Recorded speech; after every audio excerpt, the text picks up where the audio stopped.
राज्यातील गरजू रुग्णांना दैनंदिन रक्तसाठा, रक्तदान शिबिरे तसेच इतर बाबींची माहिती सहज उपलब्ध व्हावी यासाठी केंद्र शासनाने ई रक्तकोश पोर्टल विकसित केले असून यावर सर्व रक्त केंद्रांमार्फत माहिती अद्ययावत करण्यात येणार आहे। ही माहिती कशी मिळवायची हे आपण आजच्या व्हिडिओच्या माध्यमातून पाहणार आहोत। नमस्कार, मी योगेश आणि तुम्ही पाहतात ट्रेंडी गप्पा। रक्तदान हे श्रेष्ठ दान आहे असं म्हटलं जातं। रक्तदान ही खरी देणगी आहे जी तुम्ही इतर गरजूंना देऊ शकता। रक्तदान ही एक मौल्यवान आणि जीवन रक्षण देणगी आहे जी आपण इतरांना देऊ शकतो।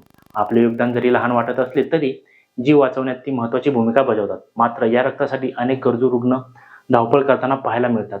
मात्र ही धावपळ आता कमी होणार आहे। तुम्हाला घर बसल्या या रक्तदात्यांची माहिती एका क्लिकवरती मिळणार आहे। ती कशी पाहूयात। तुम्हाला हवे असलेल्या रक्तगटाविषयीची माहिती कशी मिळवायची पाहूयात। आरोग्यमंत्री प्रकाश आंबेडकर यांच्या प्रयत्नाने एका क्लिकवरती आता थॅलेसिमिया, हिमोफिलिया, सिकल सेल व रक्ताशी निगडीत इतर आजारांच्या गरजू रुग्णांना रक्तासाठी धावपळ करावी लागू नये म्हणून रक्ताविषयीची माहिती e-रक्तकोश.mohfw.gov.in वर एका क्लिकवरती सहजरित्या आता उपलब्ध झाली आहे।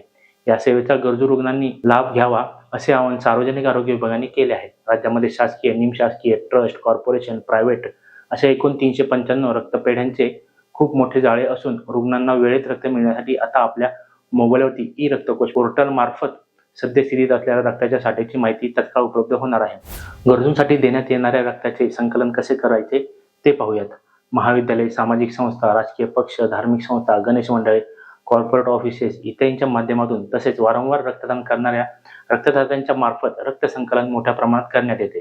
सुदृढ रक्तदाता दर 3 महिन्यांनी रक्तदान करू शकतो।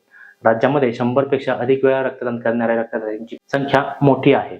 रक्तदान हे सर्वश्रेष्ठ दान, महान दान या संकल्पनेतून मोठ्या प्रमाणात रक्तदान शिबिरे आयोजित होतात।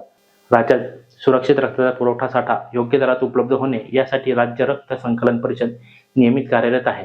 तर मित्रांनो, तुम्हाला किंवा तुमच्या जवळच्या नातलगांना कोणाला रक्ताची गरज असल्यास या सरकारी पोर्टलचा वापर नक्की करा आणि लवकरात लवकर रुग्णांपर्यंत रक्त पोहोच करा। सरकारच्या या पोर्टलचा तुम्हाला कितपत फायदा होईल हे आम्हाला कमेंट करून नक्की सांगा।